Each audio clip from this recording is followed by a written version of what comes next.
الحمد لله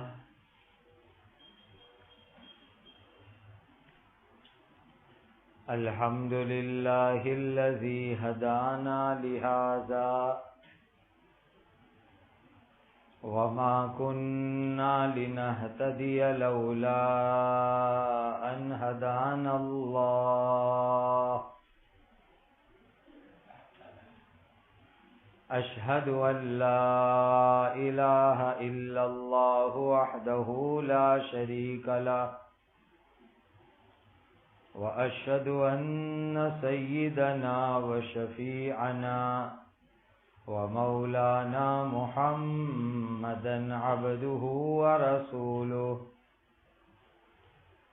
صلوات الله تبارك وتعالى عليه وعلى آله وأصحابه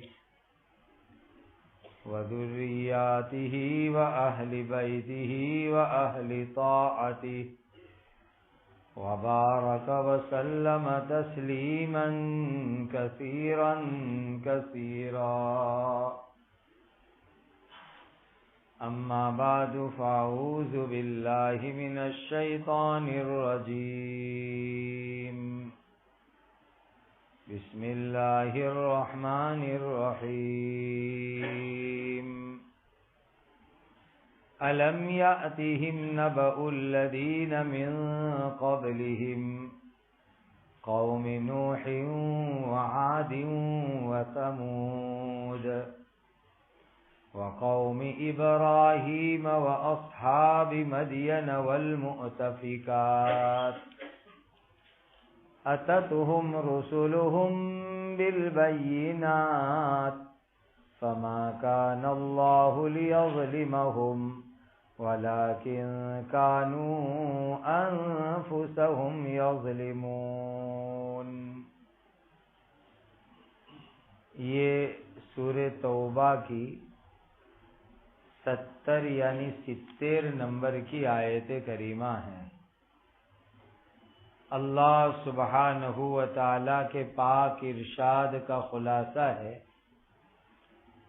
کیا ان منافقوں کو ان سے پہلے جو لوگ تھے ان کی عذاب کی خبر نہیں پہنچی؟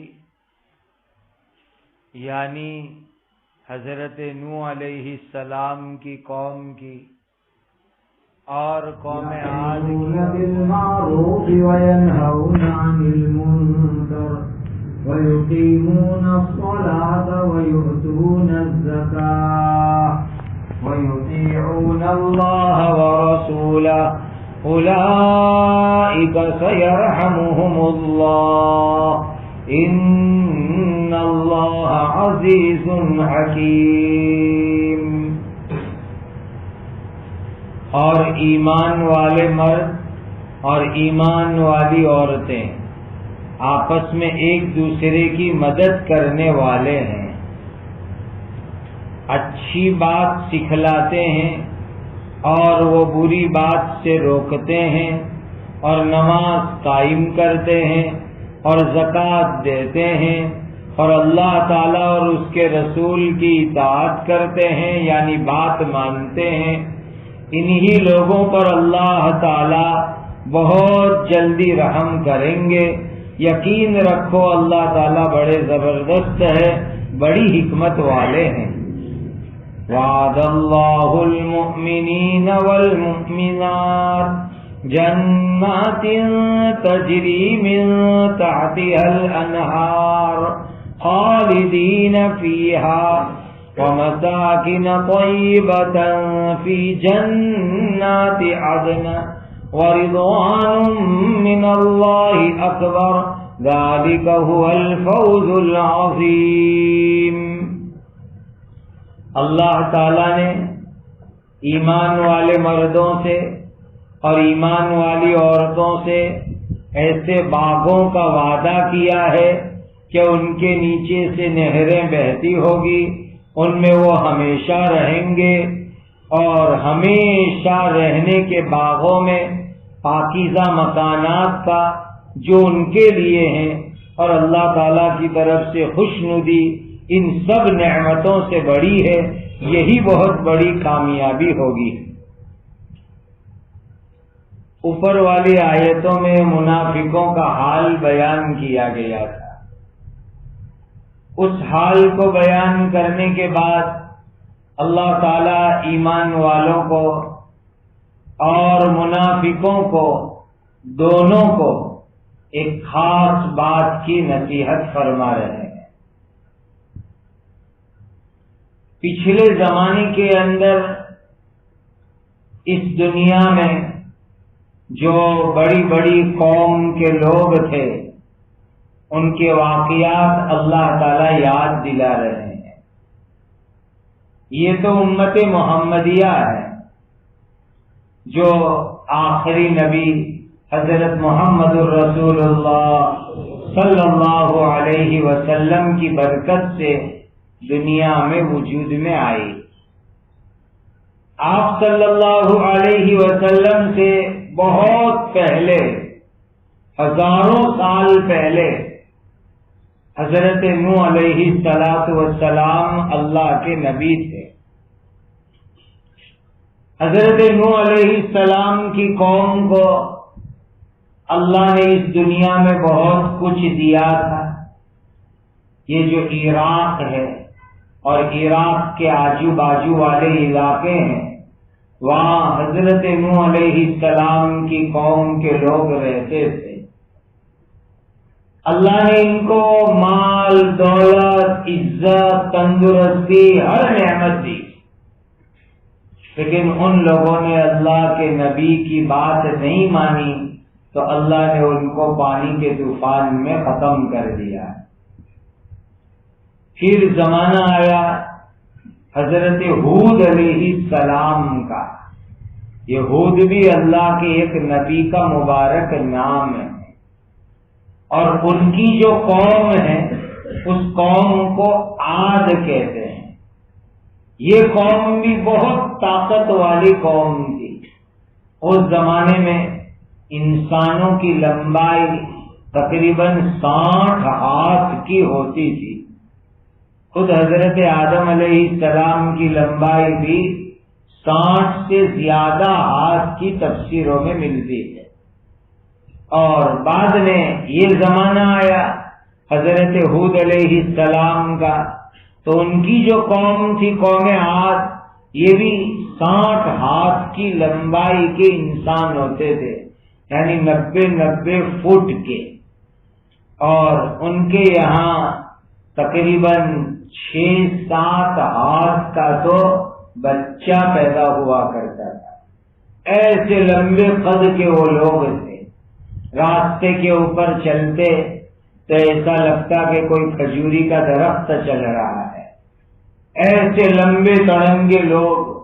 اور اللہ تعالیٰ نے ان کو فٹنس، باڈی کی طاقت بھی ایسی عطا فرمائی تھی کہ پہاڑ کھود ڈالتے تھے۔ ان کے بعد زمانہ آیا اللہ کے نبی حضرت صالح علیہ السلام کا۔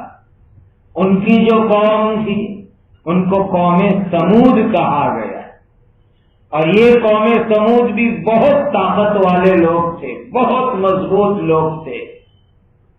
یہ 2 جگہ مکان بناتے تھے، ایک کھلے میدان میں جیسے کہ ہمارے یہ شہر میدانوں میں ہے، اور ایک پہاڑی علاقوں میں، پہاڑ کے اندر پورے پہاڑ کو کھود کر کے اندر بڑے بڑے مکان بناتے تھے کہ گرمیوں کی سیزن کے اندر یہاں کھلی ہوا میں رہو، ٹھنڈی وغیرہ کی سیزن آئے وہ پہاڑ کے مکان میں چلے جاؤ۔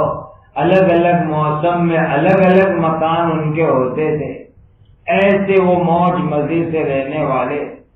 اور آج کم از کم 4,500-5 ہزار کا سال گزر گئے، 4,500 سے 5,000 سال گزر گئے، اس کے باوجود ان کے بنائے ہوئے مکان مدینہ کے قریب میں موجود ہیں۔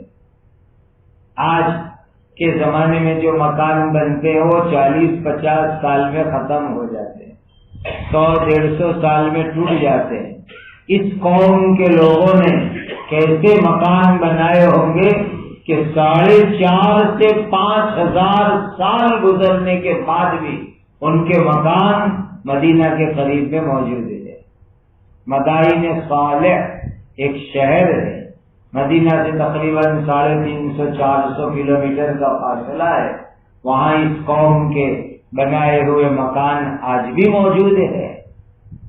ایسی ایک طاقتور اور مضبوط قوم تھی، لیکن جب انہوں نے اللہ کے نبی کی دعوت کو نہیں مانا، نبی کی اطاعت نہیں کی، اللہ نے ایسی مضبوط طاقت والی قوم کو ہوا کے عذاب کے ذریعے ہلاک کر دیا، تباہ و برباد کر دیا۔ اس کے بعد حضرت ابراہیم علیہ السلام کا زمانہ آیا۔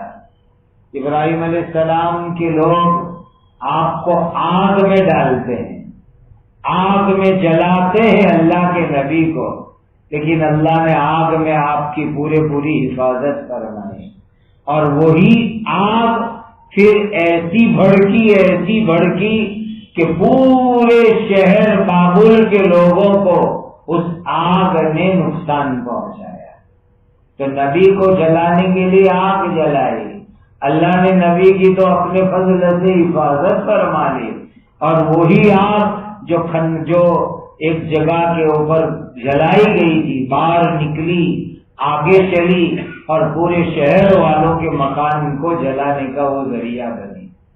تو اللہ تعالیٰ کا ایک قانون ہے، جب کوئی قوم کے لوگ اللہ کی بات نہیں مانتے، نبی کی بات نہیں مانتے، اللہ اس قوم کے اوپر کسی طرح سے بھی عذاب بھیجتے ہیں، چاہے وہ طاقت والے ہو، چاہے وہ عقل والے ہو، چاہے وہ مال دولت والے ہو، چاہے وہ باڈی والے ہو، چاہے وہ فٹنس والے ہو، چاہے وہ ہوشیار لوگ ہو، اللہ کی پکڑ آتی ہے تو سب چیزیں ناکام ہو جاتی ہیں۔ طاقت بھی نہیں کام آتی، دولت بھی کام نہیں آتی، ہوشیاری بھی کام نہیں آتی، اور جو ہے لشکر بھی کام نہیں آتا، کوئی چیز کام نہیں آتی جب اللہ کی طرف سے پکڑ آیا کرتی ہے۔ اس کے بعد مدین والوں کا دور آیا، اور پھر حضرت لوط علیہ السلام کا بھی زمانہ۔ یہ حضرت ابراہیم علیہ السلام کے رشتے میں بھتیجے ہوتے ہیں، ابراہیم علیہ السلام چچا ہوتے ہیں اور حضرت لوط علیہ السلام ان کے بھتیجے ہوتے ہیں۔ چچا بھتیجے دونوں ایک زمانے کے اندر ہے، ادھر ابراہیم علیہ السلام ہے اور سامنے تھوڑا دور حضرت لوط علیہ السلام کا علاقہ ہے۔ وہاں لوگ ایک خطرناک گناہ کے کام کے اندر پڑے کہ مرد سے اپنی شہوت پوری کرتے، ایسے گندے گناہ میں مبتلا ہوئے۔ تو اللہ تعالیٰ نے حضرت جبرائیل کو بھیجا، اور 7 شہر تھے ان کے، اور 7 شہر کا کیپٹل سٹی ان کا جو تھا، اس کو حضرت جبرائیل نے 7 شہر کو اٹھایا نیچے سے، سدوم، آمورا، سبوبیم، یہ سب ان کے شہروں کے نام ہیں۔ 7 شہر جبرائیل امین نے اٹھا کر کے آسمان کے قریب تک لے گئے، اور لے جا کر کے اس کو پلٹ کر کے پوری بستیوں کو الٹ مارا۔ آج بھی وہ شہروں کی جگہ پر کالا کالا آئل کی شکل کا پانی موجود ہے، پورے شہر کے شہر تباہ و برباد ہو گئے، اور آئل کی طرح گاڑھا گاڑھا ایک دم پانی جس میں کوئی انسان کودے تو ڈوبتا بھی نہیں ہے، اس لیے کہ انسان کا وزن کم اور پانی اس کا اور زیادہ موٹا ہے، تھک والا ہے، اس لیے اندر آدمی ڈوبتا بھی نہیں، کوئی مچھلی بھی زندہ نہیں رہتی، پورے علاقے میں ایسا بدبو والا کالا کالا پانی ہو گیا۔ اللہ کی قدرت، اللہ فرماتے کہ ہم نے رسولوں کو بھیجا، کھلی نشانی لے کر بھیجا کہ اللہ کے نبی ہے، پہچان لو، مان لو، ایمان لے آؤ. لیکن جب وہ لوگوں نے ایمان نہیں قبول کیا تو اللہ کی طرف سے ان کے اوپر بڑا عذاب آیا. اللہ کسی پر ظلم نہیں کرتے، وہ ظالم نہیں ہے، وہ تو بہت رحمان ہے، بڑے رحیم ہے، بڑے غفور ہے، بڑے نوازنے والے ہیں، وہ ظالم نہیں ہے. لیکن جو بندہ بھی اللہ سے غداری کرے، اللہ سے بغاوت کرے، اللہ کی کھلم کھلی نافرمانی کرے تو اللہ دنیا میں عذاب کا تھوڑا مزہ ان کو چکھاتے ہیں. اصلی عذاب وہ تو مرنے کے بعد آخرت میں ہوگا، جہنم میں ہوگا، قبر میں تھوڑا بہت ہوگا.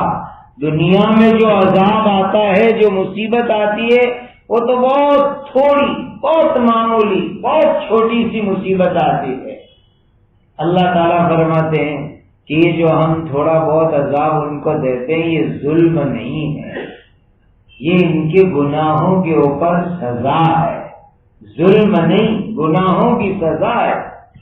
آگے اللہ تعالیٰ نے ایمان والوں کی بڑی بڑی نشانی بتلائی.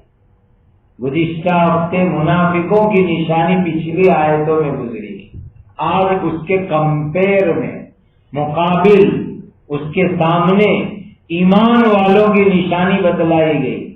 سب سے پہلی بڑی نشانی، ایمان والے آپس میں ایک دوسرے کی مدد کرنے والے ہوتے ہیں.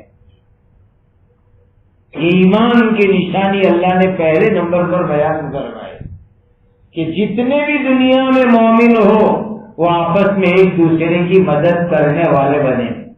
کوئی بھی زندگی میں موقع آوے، بیماری آوے، مصیبت آوے، آفت بلا آوے، حالات آوے، کوئی بھی ہو، ہم دوسرے مسلمان بھائی کی مدد کریں. یہ نہیں کہ گرتے ہوئے کو اور دھکا دو تاکہ وہ ختم ہی ہو جائے.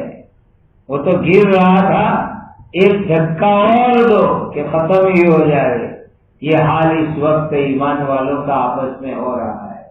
ایک دوسرے کی ٹانگ کھینچنا، ایک دوسرے کی عزت برباد کرنا، ایک دوسرے کو ستانا، یہ ایمان کی نشانی نہیں ہے. ایمان کی شان آپس میں ایک دوسرے کی مدد کرنا. دوسری نشانی بتلائی گئی، ایک دوسرے کو یہ اچھی باتیں سکھلاتے ہیں، نماز سکھاتے ہیں، کلمہ سکھاتے ہیں، دعائیں سکھاتے ہیں، اچھے اعمال سکھاتے ہیں، اچھی زندگی سکھاتے ہیں. دوسروں کو اچھی بات سکھاؤ، یہ ایمان کی دوسری نشانی ہے. مسلمان دوسرے مسلمان کو اچھی بات سکھلائے گا. اور تیسری نشانی، بری بات سے یہ لوگ روکنے کا کام کرتے ہیں. کوئی بھائی گناہ کا کام کرتا ہو اس کو سمجھاؤ، بھائی یہ تو کیا کر رہا ہے، غلط کام کر رہا ہے، رک جاؤ، ایسے گندے کام مت کرو ورنہ تم کو جہنم کی آگ میں جلنا پڑے گا، قبر کے عذاب میں جلنا پڑے گا. اس کو سمجھاؤ آخرت سے دنیا فانی ہے، ختم ہونے والی، رکنے والی نہیں. کوئی بھی برا کام کرتا ہو بہت محبت سے، نرمی سے، پیار سے سمجھا کر کے اس کو بری بات سے روکنے والے بنو. برائی سے روکنے کا ایک بہت بڑا کیش فائدہ یہ ہے کہ اللہ کا عذاب دور چلا جاتا ہے. اگر لوگ برائی کریں، ایک دوسرے کو نہ روکے، دیکھتے رہے، اس کو کرنے دو اس کا کام. میں کیوں اس کو کہہ کر کے بھونڈا بنوں، میں کیوں کہہ کر کے اپنی زبان جو ہے بگاڑوں، لڑائی جھگڑا سر پہ لو. تو یاد رکھو، گناہ کرنے والے کھلم کھلے گناہ کرے اور روکنے والے چپ ہو جاوے، گنگے بن جاوے تو پھر اللہ کا عذاب اس قوم پر بہت جلدی آتا ہے. اللہ کے عذاب سے اگر بچنا ہو، عذاب کو دور بھگانا ہو تو اپنے آپ کو ایسا بناؤ کہ دوسرے مسلمان میں کوئی بری بات دیکھو، حرام چیز دیکھو، گناہ کی چیز دیکھو تو اس کو سمجھا کر کے روکو. پیار محبت سے روکنے کی محنت کرو تو اللہ کا عذاب دور ہو جائے گا۔ چوتھی نشانی، نماز کو پابندی کے ساتھ صحیح ٹھیک ادا کرنا۔ دو کام کرنے ہیں، ایک ہے نماز پڑھنی روزانہ پابندی کے ساتھ، اور دوسرا صحیح نماز پڑھنی۔ یہ دو کام کرنے ہیں۔ دونوں میں آج امت میں بہت بڑی غفلت ہے، دونوں چیز میں۔ نماز روزانہ 5 وقت کی نماز ہر مسلمان پر اللہ نے فرض کیے، فرضیات ہے، کمپلسری ہے کہ 5 وقت نماز پڑھے، اور دوسری چیز صحیح نماز پڑھے۔ آج ہم کو اپنی نماز کسی عالم کو، مفتی کو بتا کر کے صحیح کرنی چاہیے کہ دیکھ لو میری نماز میں کوئی بھول تو نہیں ہے، میری نماز میں کوئی غلطی تو نہیں ہے۔ ایسا ایک مرتبہ کر لینا چاہیے۔ دل چاہتا ہے کہ کسی پیر کو تفسیر نہ کرے اور پوری نماز پریکٹیکل یہاں کرے، تو یہ بھی جو ہے ایک کرنے کا کام ہے کہ نماز کو صحیح ادا کرنا، نماز کو ٹھیک کرنا۔ تو نماز پڑھنا روزانہ پابندی سے اور صحیح نماز پڑھنا، یہ دونوں کام ایک ایمان والے کی ذمہ داری بنتی ہے۔ وَيُقِيمُونَ الصَّلَاةَ، آگے 5ویں نشانی بتلائی کہ زکوٰۃ دیتے ہیں۔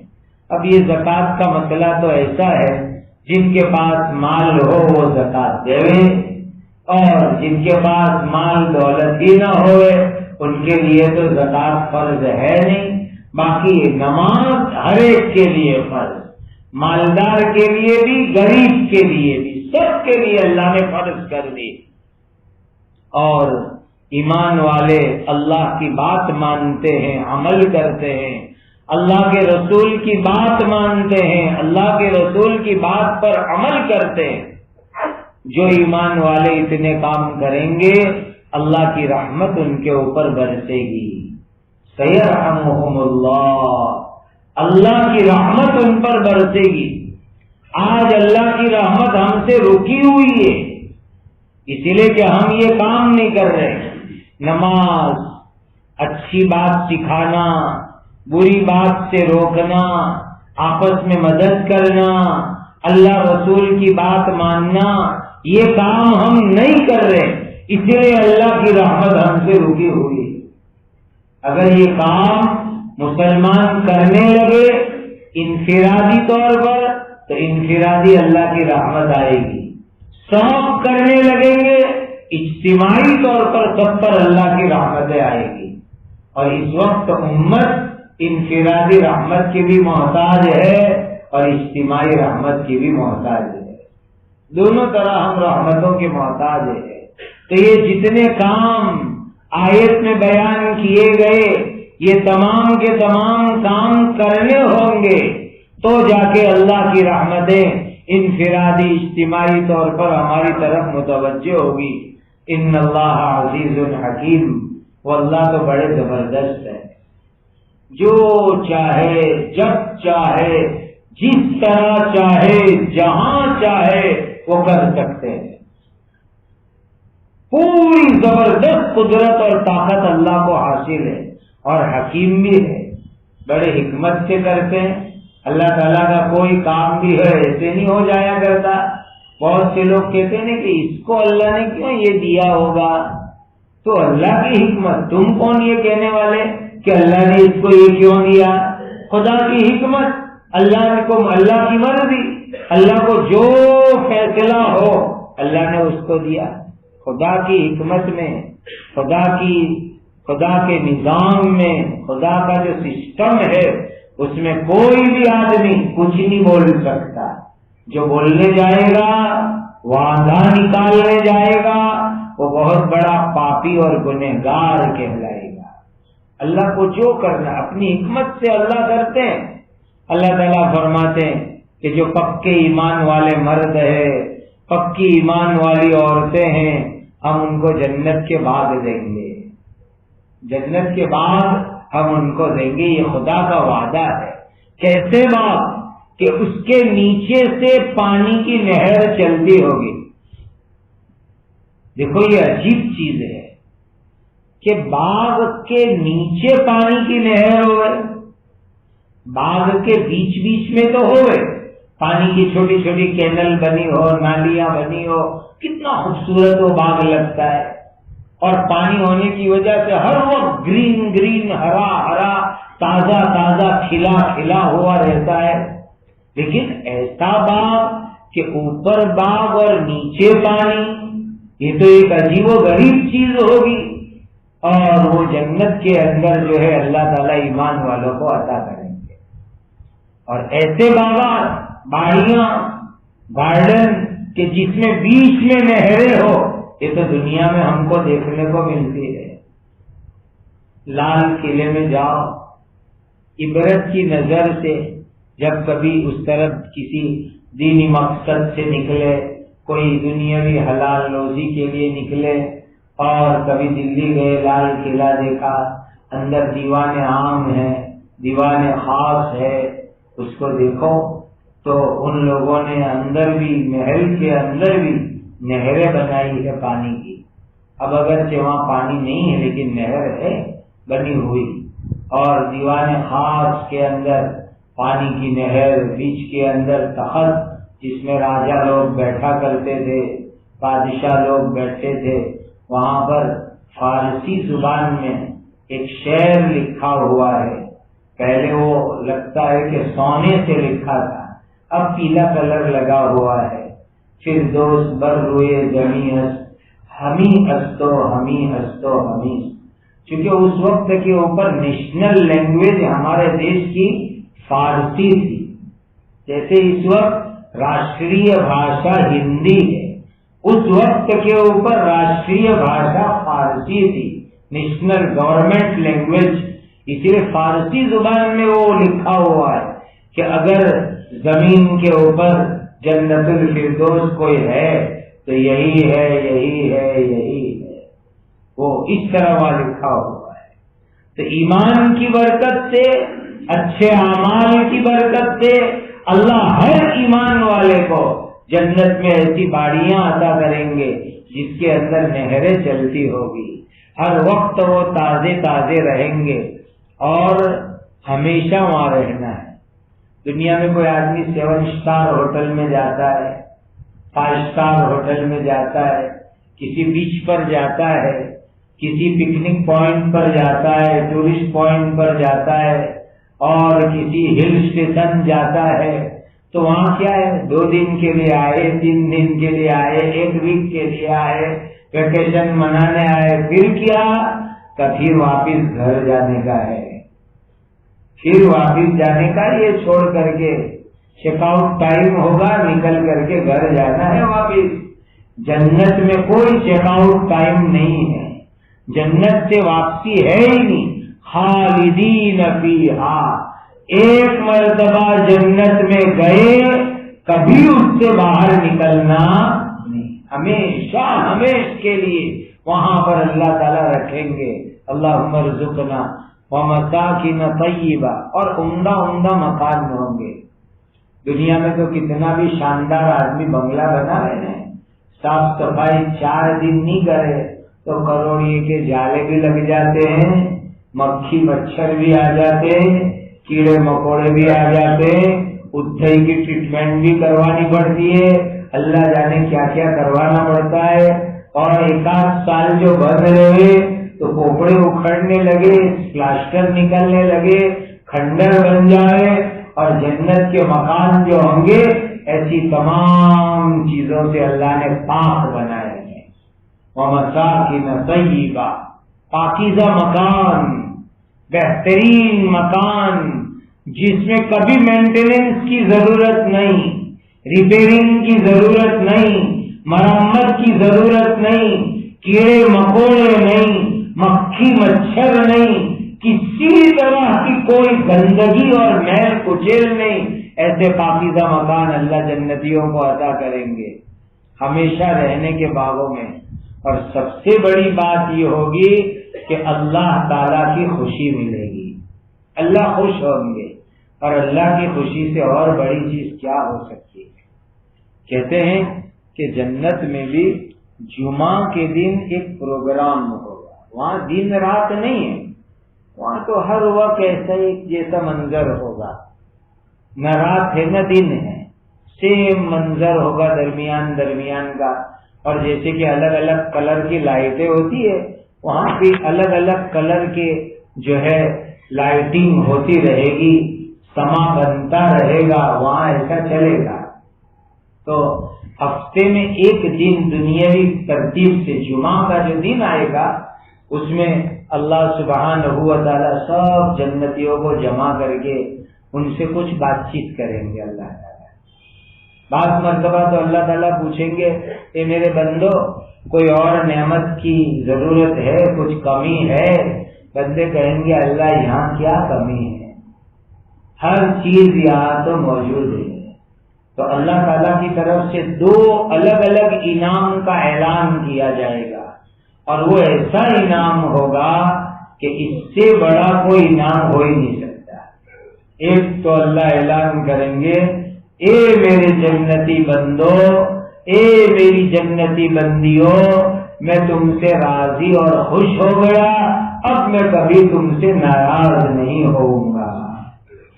اور وہ جنتیوں کا عید کا دن ہوگا، جب پیدا کرنے والا، جب مالک اعلان کر دے میں تم سے خوش ہوں، اب کبھی میں تم سے ناراض نہیں ہوؤں گا. اور پھر اللہ تعالیٰ اپنا دیدار کرائیں گے. کیسے اللہ ہے، کیسا اللہ کا نور ہے، اس کا دیدار اللہ تعالیٰ کرائیں گے. اور خدا کا، اپنے مالک کا جو دیدار ہوگا تو جنت کی تمام نعمتوں سے بھی زیادہ اچھا ہوگا. جنتی لوگ اس نعمت کے سامنے جنت کا کھانا پینا، بنگلے، حوروں کو بھی بھول جائیں گے جب اللہ کی پاک ذات کا دیدار ہوگا. یہ بہت بڑی نعمت ہوگی جنتیوں کے واسطے. اللہ ہم سب کو عافیت سے نعمتیں عطا فرمائے. اور ایک ایمان والے کے لیے جو نشانیاں بیان کی گئی، اللہ اسے ہمیں اپنی زندگی میں اتارنے کی توفیق عطا فرمائے.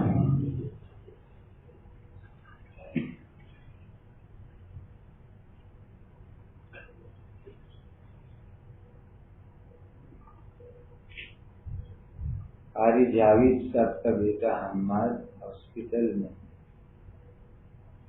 اللہ ان کو شفاء کاملہ عاجلہ دائمہ مستمرہ عطا فرمائے. درود شریف.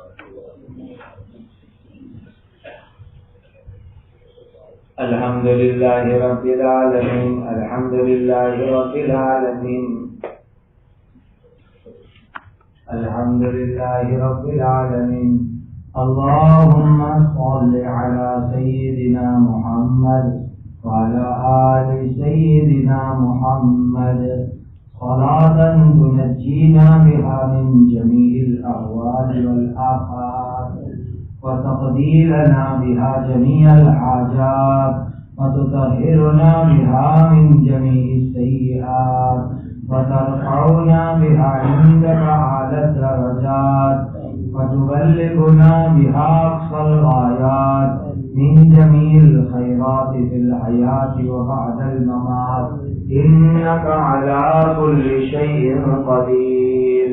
اللهم صل صلاة كاملة وسلم سلاما تاما على سيدنا محمد تنحل به العقد وتنفرج به الكرب وتقضى به الحوائج وتنال به الرغائب ويستسقى الغمام بوجهه الكريم وعلى آله وصحبه في كل لمحة ونفس بعدد كل معلوم لك يا ذا الجلال والإكرام، يا ذا الجلال والإكرام، يا ذا الجلال والإكرام، يا أرحم الراحمين، يا أرحم الراحمين، يا أرحم الراحمين.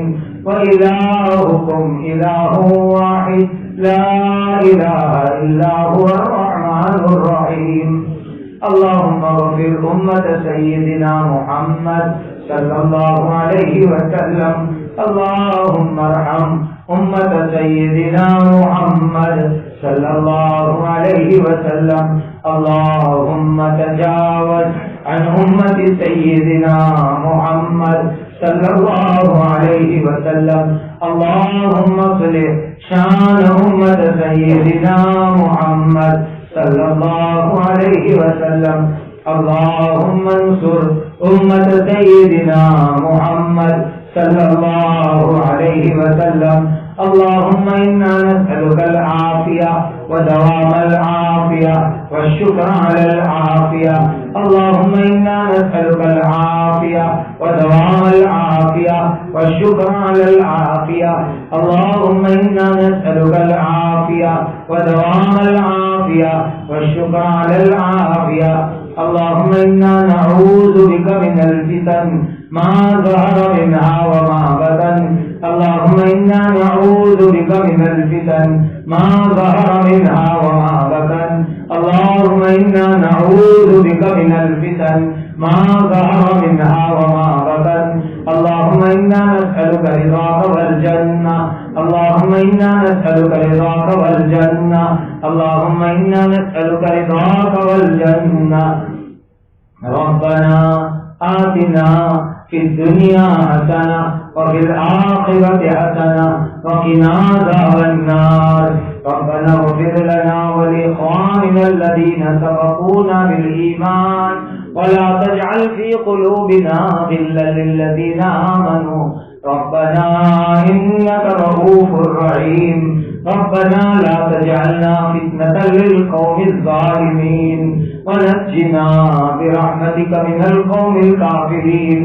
اے اللہ ہمارے گناہوں کو معاف کر دے، ہر حرام سے ہماری حفاظت فرما، زندگی کا ہر کام حضرت نبی کریم صلی اللہ علیہ وسلم کی سنت کے مطابق کرنے کی توفیق عطا فرما. جتنے بیمار ہیں اللہ ان کو شفا عطا فرما، مقروضوں کا قرض ادا کروا دیجیے، بے گھروں کو گھر عطا فرما، اجڑوں کو آباد فرما، جو محبوب تھے ان کو رہائی عطا فرما. پورے ملک میں امن و امان قائم فرماؤ، عدل و انصاف قائم فرماؤ. اے اللہ اہل ایمان کی جان مال عزت عصمت اور ہر چیز کی اپنے کرم سے حفاظت فرماؤ. مساجد کی، مدارس کی، مکاتب کی، خانقاہوں کی، جماعتوں کی، جمعیتوں کی، دینی اداروں کی، دین کے کام کرنے والوں کی اے اللہ اپنے کرم سے حفاظت فرماؤ. اپنوں اور غیروں کے فتنوں سے حفاظت فرماؤ، اپنوں اور غیروں کے شر سے حفاظت فرماؤ. اے اللہ جو لوگ حج میں جا رہے ہیں ان سب کو حج مبرور عطا فرماؤ، زیارت مقبول عطا فرماؤ، سالمن غانمن پورا سفر ان کو مقدر فرماؤ. اے اللہ جو لوگ جانے کی آرزو رکھتے ہیں ان سب کو حلال طریقے سے اسباب عطا فرماؤ. اے اللہ ہماری عمر میں، علم میں، عزت میں، تقویٰ میں، اخلاص میں، للہیت میں برکت عطا فرماؤ. اے اللہ حضرت نبی کریم صلی اللہ علیہ وسلم نے جتنی خیر مانگی بتلائی ہمیں اور پوری امت کو عطا فرماؤ. حضرت نبی کریم صلی اللہ علیہ وسلم نے جن شرور سے پناہ چاہی اے اللہ ہماری اور پوری امت کی حفاظت فرماؤ. اے اللہ ہم سب کی جائز اور نیک مرادوں کو، تمناؤں کو، حاجتوں کو، ضروریات کو اپنے خزانے غیب سے پورا فرما. وصلی اللہ وسلم علی سیدنا مولانا محمد وعلی آلہ واصحابہ وعلی من تبعہم بإحسان الی یوم الدین. سبحان ربک رب العزة عما یصفون وسلام علی المرسلین والحمد للہ.